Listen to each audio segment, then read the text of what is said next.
सावता महाराज पंढरपूरला आले नव्हते.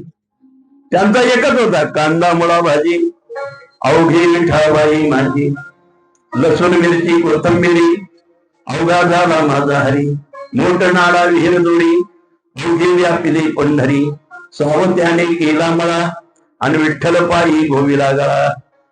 सावता महाराज जवळच असणार आरण गाव होत आणि त्या आरण गावामध्ये आपल्या शेतीवाडीमध्ये मस्तपैकी शेतीवाडी फुलवायची आणि त्याच्यामध्ये काम धंदा करायचे, विठ्ठल विठ्ठल नामस्मरण करायचे. पण नामदेवा महाराजांना वाटलं माझ्यासारखं भक्त या जगात कुणी नाही. 5 वर्षाचा असताना पांडुरंगाला जेवायला घातलंय, एवढा माझा अधिकार. एक दिवस भगवान परमात्मा ज्ञानोबरायांनी दोघांनी विचार केला. म्हणजे ज्ञानोबराय जरा थोडी गंमत करा. म्हणजे काय करायचे गंमत? म्हणजे चला आपण शिवापाणीचा डाव खेळू. शिवापाणीचा डाव. मग शिवापाणीचा डाव खेळायचा, डोळ्याला पट्टी बांधायची आणि जिथं माणसं असतील त्यांना शोधायची. मग घरात असेल, रस्त्याने असेल, कुठं खेळ काय रस्त्यावर चालतो, घरात चालतो, कुठं. आता हे लहानपणी सगळी माणसं खेळली, कोण खेळलं नाही? लहानपणी हे सगळे खेळ खेळलेले.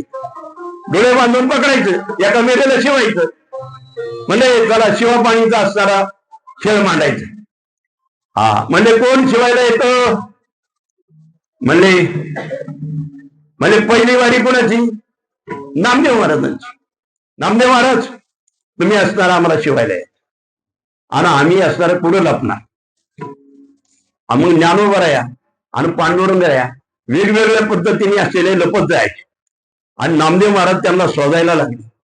पण नामदेव महाराजांना ज्ञानोबराया आणि पांडुरंगराया सापडानाच. शोधित शोधित शोधित शोधित शोधित लांब नेत ते आरण्य गावापर्यंत गेले आणि आरण गावापाशी गेल्यानंतर सावत्या महाराजांच्या मळ्यामध्ये घुसले. म्हणजे या मळ्यामध्ये आम्हाला शोधा, आवाज द्यायचे, नाना तिकडे. आणि मग तिकडे जायचं, पांडुरंगच्या बाजूला असेल तिकडे पळायचं.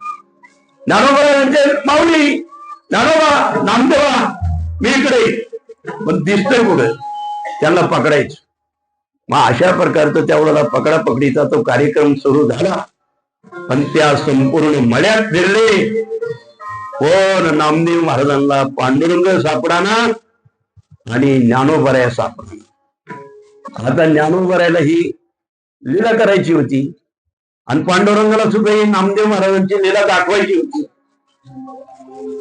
मग पळत गेले, भगवान परमात्मा गेले. सावता महाराज, ओ सावता महाराज, सावतोबा तुम्हाला डोळे उघडा, डोळे उघडा. अहो माझ्या पाठीमागे असणारा चोर लागलेले, 2 असणारे चोर लागलेले आणि तुम्ही मला कुठंतरी. त्यावेळेला सावता महाराजांनी विचार केला, अरे विश्व संपूर्ण तुझ्या पोटात बसले आणि तुला कुठे लपवायचं? सगळं विश्व तुझ्या पोटात आहे ना आणि तुला लपवायचं कुठे? पण तू काय माझ्यापाशी आलाय ना, ठीक आहे. ते खुरपत होते, धारदार असणारं खुरप होतं. लगेच पोट चिरलं आणि पोट चिरलं. भगवान परमात्मा लहान झाले आणि आतमध्ये असणार आपल्या हृदयामध्ये पांडुरंगाला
धन्य त्याचा पिता आणि साठविला दाता त्रैलोक्याचा.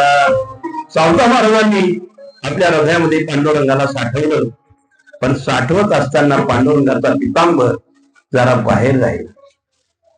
नामदेव महाराज आले. आता ज्ञानोबारायला माहिती होतं हा सावता म्हणजे साक्षात पांडुरंग बनलेला आहे, त्याने आपल्या हृदयामध्ये साठवलेला पांडुरंग आहे. ज्ञानोबाराय सर्व दृष्टी जगामधली झाली होती, विश्वरूप हे परमात्म्याचं आहे, म्हणून ही दृष्टी ज्ञानोबारायला झाली होती, पण ही दृष्टी नामदेव महाराजांना नव्हती. आणि मग नामदेव महाराज शोधित सावता महाराजांना आले आणि सावता महाराजांना विचारायला म्हणले, पांडुरंग इकडे आला का? म्हणले, पांडुरंगाला शोधण्यासाठी असणारा मी आलेलोय. आता पांडुरंग सांगण्यासाठी सावता महाराज देहावर राहिलेली होती का? देहभाव अवस्था असणारी पूर्ण मग्न झाली होती. हा सावता सागर प्रेमाची आगर धरिला अवतार माळिया घरी. धन्य त्याची माता धन्य त्याचा पिता आणि साठविला दाता त्रैलोक्याचा. त्रैलोक्याचा मालक असणारा परमात्मा सावता महाराजांनी आपल्या हृदयामध्ये साठवला. आणि साठवल्यानंतर नामदेव महाराजांनी पाहिलं आणि पाहिल्या बरोबर म्हणले, पितांबराची जशी सावता महाराजांच्या छातीवर दिसती. आणि मग वडल्या बरोबर पांडुरंग परमात्मा बाहेर आला आणि मग सावता महाराजांचा अधिकार कळाला. सावता महाराज सामान्य नाही. आपल्याला वाटतंय